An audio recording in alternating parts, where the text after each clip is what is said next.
জিজ্ঞেস করে, উট তুমি আমাকে সালাম দিলা কারণ কি? উট বলে, ওগো নবী, আপনি শুধু মানুষের নবী না, আপনি আমারও নবী। উট বলে, ওগো আল্লাহর নবী, আমার মনে অনেক দুঃখ, আমার মনে অনেক কষ্ট, আপনার কাছে কিছু দুঃখের কথা বলতে চাই।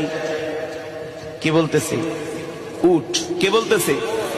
উট বলতেছে, ওগো নবী, আমার মনে অনেক দুঃখ, আমার মনে অনেক কষ্ট, আমি একটু আমার মনের দুঃখগুলো আপনাকে বলতে চাই। আল্লাহর নবী উটকে ডাক দিছে, তাল, আসো আমার কাছে।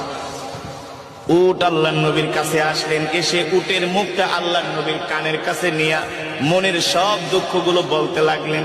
আর উটের চোখ দিয়া ঝরঝর করে পানি পড়তেছে।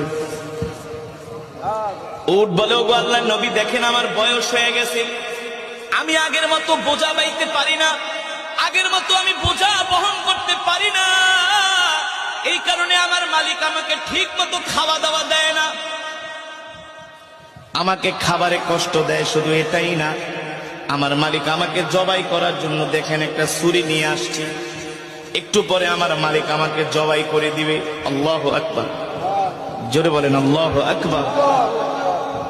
আল্লাহর নবী উটের কথাগুলো শুনছেন, আর উট কান্না করে বলতেছে, ওগো নবীজি, দুনিয়ার কোন মানুষের কাছে মনের দুঃখ বলে লাভ নাই, একমাত্র আপনি ছাড়া, আপনি তো রহমাতুল লিল আলামিন।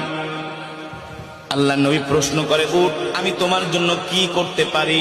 উট বলে, ওগো আল্লাহর নবী, আপনি আমাকে আমার মালিকের থেকে ক্রয় করে আপনি আমাকে আজাদ করে দেন, আমার মালিকের থেকে আপনি আমাকে কিনা নিয়ে আজাদ করে দেন, কারণ আমিও তো আপনার উম্মত। আর আস্তে কোন সুবহানাল্লাহ, আমিও তো আপনার উম্মত, আমি কষ্ট পাই, এটা আপনি সহ্য করতে পারবেন না, কারণ আপনি আমার নবী, আমি আপনার উম্মত। আল্লাহু আকবার। আল্লাহর নবী উটের কথাগুলো শুনে ডাক দিছে, ইয়া সাহেবাল মালিক, এ উটের মালিক কি, এদিকে আসো, এ উটের মালিক কে, এদিকে আসো। আল্লাহ নবী ডাক দিলেন, এ তুমি এই উটকে কষ্ট দাও কারণ কি? উটের মালিক বলে, উটকে আমি কষ্ট দিই, এটা আপনি আবার কিভাবে জানেন? সুবহানাল্লাহ। তুমি উটকে ঠিক মতো খাবার দাবার দাও না, তুমি উটকে কষ্ট দাও, তাকে তুমি জবাই করে তোমার আত্মীয় স্বজনকে খাওয়াই দিবা।